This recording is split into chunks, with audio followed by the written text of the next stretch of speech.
안녕하세요. 브레인테크 강사 이승훈입니다. 사람의 성격은 기질과 뇌에 의해 결정됩니다. 기질은 태교와 유전자에 의해 태어나자마자 가지고 태어납니다. 뇌세포 역시 부모의 특수한 재능 유전자가 유전에 의해 몇몇 뇌세포가 다른 아이들에 비해 크게 태어났는데, 그 세포가 좌측 부위에 많으면 좌뇌형, 우측 부위에 많으면 우뇌형으로 기본 타입이 정해져서 태어납니다. 하지만 부모에게 물려받은 특수한 유전자는 보통 아이들은 36개월 전후로 부모에게 물려받은 특수한 재능에 관심을 보이기 시작합니다. 그러나 부모가 공부에만 관심을 보인다면 못 보고 지나칠 수 있기에 조기 교육이 위험한 것입니다.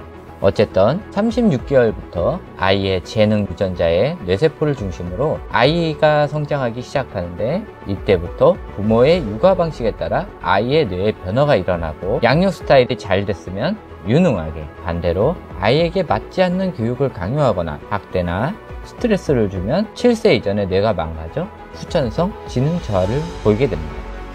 이런 양육 스타일에 따라 기본적으로 7세 이전에 성장한 뇌 상태로 아이가 약 80% 이상의 성격과 학습 가능 상태의 뇌가 자리 잡게 됩니다. 좌뇌와 우뇌의 성장과 발달 정도에 따라 발달하지 못한 뇌로 인하여 성격에 문제가 생기고, 한쪽 뇌만 너무 치우치게 발달하다 보면 인격에 문제가 생기게 됩니다. 사람의 성격을 좌우하는 대부분이 대뇌와 호르몬 작용입니다. 대뇌를 아는 것이 사람과의 인간관계 및 육아에 엄청 큰 도움이 됩니다. 대뇌는 크게 좌방구와 우방구로 나뉘어져 있고, 두 사이에 뇌량이라는 통로로 연결되어 있습니다. 이 좌방구를 좌뇌, 우방구를 우뇌라고 부르며 각각 담당 역할이 다르고, 발달 정도에 따라 뛰어날 수도 문제가 생길 수도 있으며, 발달되지 않아도 일상생활에 문제가 되지 않는 뇌도 있는 반면, 좌방구의 뇌는 발달이 늦거나 적게 성장하거나 하면은 사람의 인지, 판단력에 문제가 생기게 됩니다. 저는 지금까지 좌뇌형, 우뇌형 강의로 총 1년 2개월 육아 관련 영상 포함해서 140편 정도의 강의를 했습니다. 현재로서 제가 연구한 자료의 한계점이 다가와서 더 이상 좌뇌형, 우뇌형 강의를 이어갈 수 없을 것 같습니다. 그래서 지금까지 했던 강의를 총정리해서 약 20강의에 걸쳐 마무리를 지으려고 합니다. 앞으로 하는 20강의만 잘 들으시면 좌뇌형과 우뇌형에 대해서 잘 이해를 하실 것이고, 사람들과의 인간관계 및 가족 간의 화합에도 도움이 될 것입니다. 다시 한번 말씀드리지만, 저희 좌뇌형, 우뇌형 강의는 현재까지 나온 연구 결과를 바탕으로 우리나라 현실에 맞게 정치, 경제, 문화 수준, 학교 학습 방향, 조기교육, 성인들의 특징들을 분석, 판단하여 많은 부분을 재구성하였기 때문에 제 강의에 나오는 좌뇌형, 우뇌형 특징들은 우리나라 사람들에게 잘 맞는 국내 유일한 저만의 특수 연구 자료임을 말씀드립니다. 총 강의가 끝나면 내년부터 제가 하고 싶었던 본격적인 일반인들도 알기 쉽게 심리 및 성격 장애 등의 영상으로 만나 뵙겠습니다. 앞으로 할 강의는 약 20강의 정도로 기획되어 있으며 주로 육아 목적으로 제작됩니다. 이번에 할 강의 포함 5개의 강의부터 말씀드리도록 하겠습니다. 1강 좌우뇌 담당 세포, 좌뇌와 우뇌가 각각 어떤 세포를 담당하고 있는지에 대한 강의입니다. 2강 좌우뇌 발달 순서, 태어나는 순간부터 비약적으로 발달되는 세포의 순서를 알아볼 것입니다. 이것은 영유아 교육에 굉장히 중요합니다. 3강 좌뇌형 성인들의 특징, 좌뇌형 성인들의 특징에 대해서 종합적으로 알아보는 강의입니다. 학부모와 부부 간의 성격 차이를 알 수가 있습니다. 4강 우뇌형 성인들의 특징, 우뇌형 성인들의 특징에 대해서 종합적으로 알아보는 강의입니다. 어렸을 때 가정과 사회에 의해 학대를 받아온 성인들이 공감할 수 있는 내용입니다. 5강 좌뇌형, 우뇌형 성인들의 비교, 좌뇌형, 우뇌형 성인들의 특징을 알아보기 쉽게 비교할 강의입니다. 그럼 본격적으로 첫 번째 강의부터 시작하도록 하겠습니다.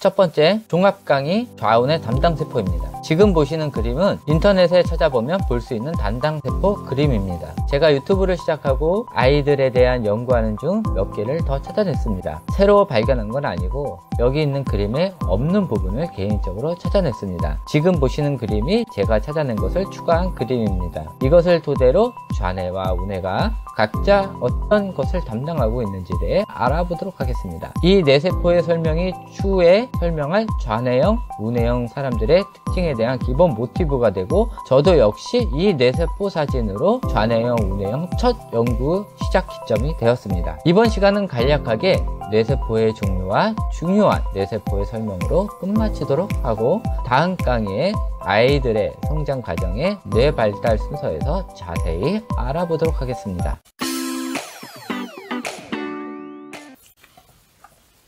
지금 보시는 그림이 대뇌의 그림입니다. 대뇌는 크게 두 개의 방구로 이루어져 있으며 좌뇌측, 좌방구, 우측, 우방구라고 부릅니다. 뇌세포의 발달 정도가 큰 부분이 어떤 정보를 받았을 때 1순위로 처리를 합니다. 자세한 내용은 추후 강의에 설명하도록 하겠습니다. 이제부터 우방구에 있는 뇌세포에 대해 차근차근 알아보도록 하겠습니다. 생각, 어떤 것에 대한 결론을 얻기 위한 방법을 찾는 정신활동, 능력이 높으면 높을수록 여러 가지 결론을 만들어낼 수 있습니다. 상상, 허구의 내용을 만들어내는 창작적인 정신활동을 얘기를 합니다. 색상, 색감을 볼 수 있는 능력, 능력이 높으면 높을수록 디자인 등의 재능을 보입니다.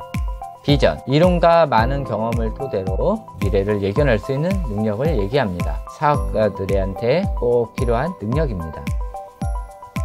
열정, 좋아하는 일에 대한 집중력입니다. 높을수록 장시간, 4시간에서 8시간 이상 앉은 자리에서 집중을 할 수 있습니다. 음주, 알코올로 인한 감정 리미트가 해제되고 즐거움과 기쁨 또는 슬픈 감정이 강하게 오며 스트레스를 해소할 수 있지만, 많은 양의 음주는 좌뇌로 가는 이성적인 능력을 막고 더 심하면 중독 증세와 기억력을 감퇴시킵니다. 글짓기, 상상과 기억을 바탕으로 글을 쓰는 능력입니다. 글을 쓰는 능력은 시간이 지나고 경험이 늘어나고 독서력이 높을수록 증가합니다. 음악, 음감이 좋아서 비와 노래, 춤 등을 잘 출 수 있는 능력입니다. 그림, 색채감과 더불어 그림을 잘 그릴 수 있는 능력입니다. 좌뇌와 우뇌의 성장도에 따라 디테일하게 그리거나 상상력을 더해 그리거나 이렇게 나뉘어질 수 있습니다. 에너지, 우뇌에는 너무 많은 일을 해야 되기 때문에 풍부한 에너지가 있습니다. 그래서 우뇌형 아이들이 이 에너지를 다 쓰기 위해 몸으로 놀거나 뛰는 것이 그 이유입니다. 글씨체, 좌뇌의 쓰기에 관련된 뇌가 활성화된 이후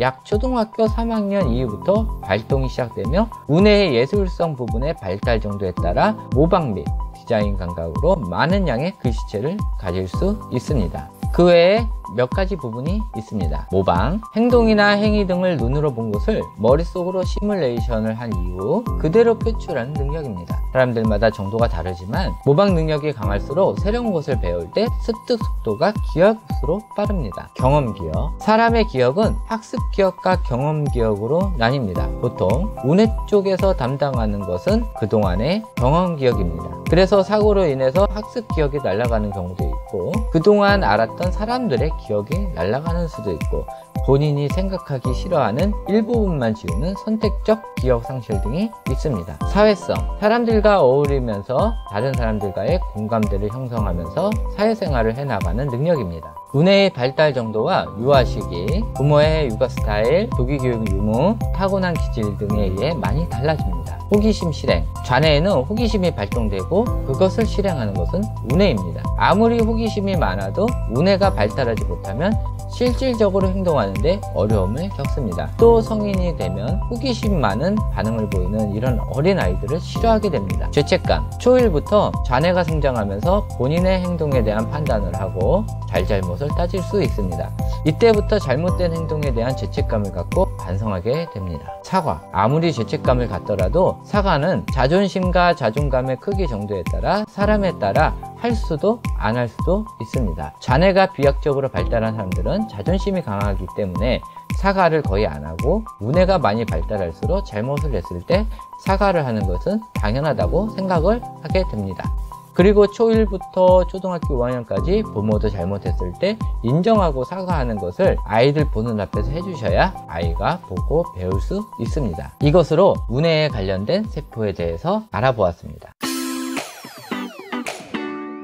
지금부터는 좌반구에 있는 뇌의 세포에 대해서 알아보도록 하겠습니다. 언어, 사람의 의사소통이 되는 기본입니다. 언어의 뇌의 발달 정도에 따라 제2외국어도 쉽게 습득 또는 어려울 수도 있습니다. 언어는 크게 4개의 따로 독립적인 뇌로 구분이 됩니다. 다시 말해 각각의 4개의 뇌의 성장 및 발달 속도가 다릅니다. 듣기, 청각 능력에 의존해서 듣는 능력입니다. 이 능력이 떨어지면 상대방의 말을 이해를 못하거나 제2외국어의 회화에 어려움을 겪습니다. 말하기, 상대방의 말을 듣고 이해하고 할 말을 생각해서 말을 하는 능력입니다. 또는 본인의 생각을 말로 표현하는 능력입니다. 이 뇌와 같이 연계되는 것이 논리력에 관한 뇌이며 둘이 조합이 잘 될 때 논리적으로 말을 잘할 수 있게 되고, 유아 시기는 논리에 관련된 뇌가 약하기 때문에 논점이 없이 말을 하는 것이 정상적인 현상입니다.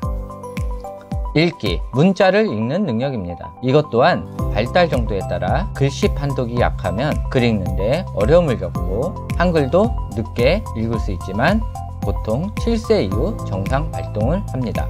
그 이전에 한글을 도전하다 실패 시 트라우마로 학습 거부 장애가 생길 수 있습니다. 쓰기, 문자를 글로 쓰는 능력입니다. 언어 능력 중 제일 어려운 부분이고, 쓰기 능력이 완성된 후 초3 이후 글씨체에 관련된 뇌와 조합해 슬슬 글씨 모양이 바뀌게 되고, 우뇌의 글짓기 관련 뇌와 더불어 글을 창작할 수 있는 능력이 생기게 됩니다. 맞춤법, 쓰기가 완료된 이후 슬슬 발동하기 시작하다 2년 후부터 본격적으로 발동이 됩니다. 하지만 맞춤법에 관련된 뇌는 우뇌형 사람들은 어려움을 겪기 때문에 나이가 먹어도 맞춤법에 맞게 쓰기 어렵습니다.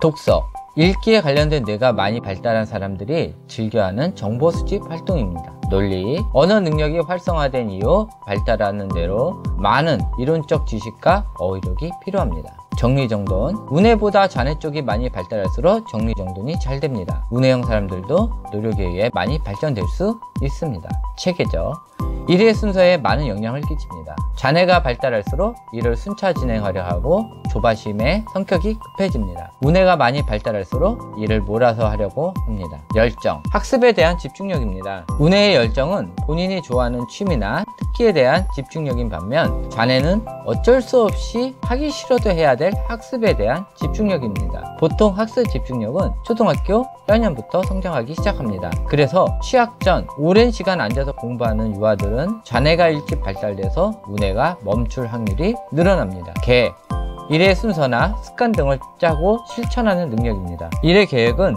좌뇌형과 우뇌형의 성격 차이에 따라 다르고 누가 맞다고 보기 어렵지만, 우리나라의 좌뇌형 사회 구조상 좌뇌형 계획을 우선시합니다.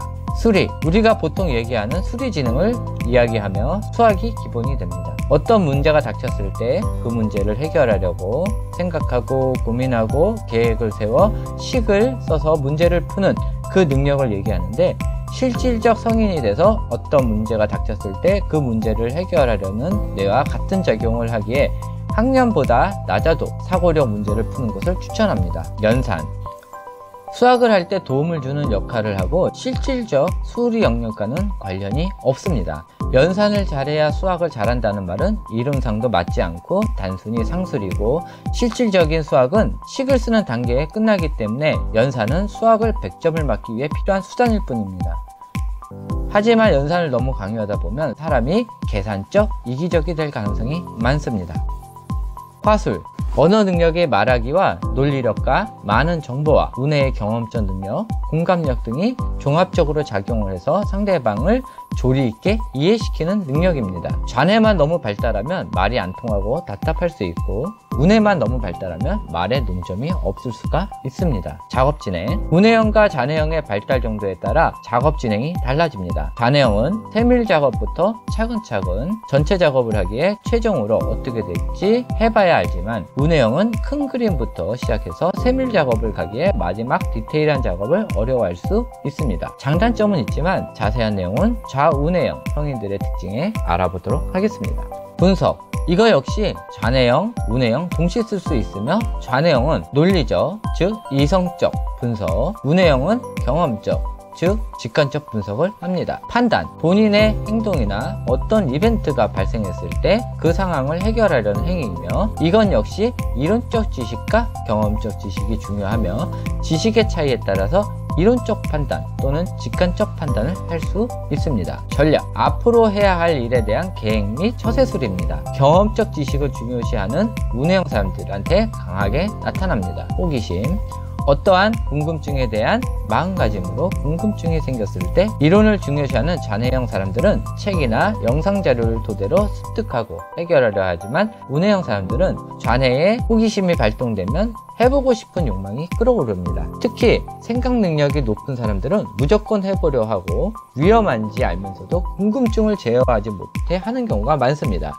좋게 얘기하면 과학자 등을 예를 들 수 있는 것이고, 조심성이 적으면 위험한 아이들의 장난이 큰 불화를 일으키는 경우도 있습니다.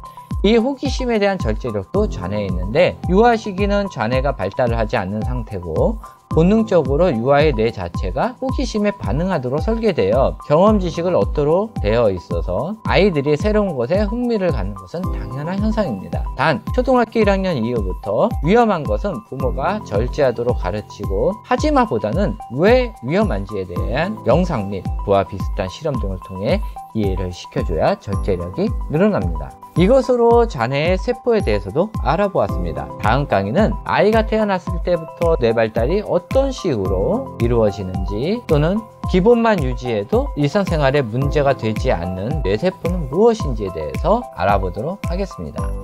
긴 시간 시청해 주셔서 감사하고 다음번 2강에서 뵙도록 하겠습니다. 제 강의가 좋은 정보였다면 구독과 좋아요 부탁드립니다. 네, 감사합니다.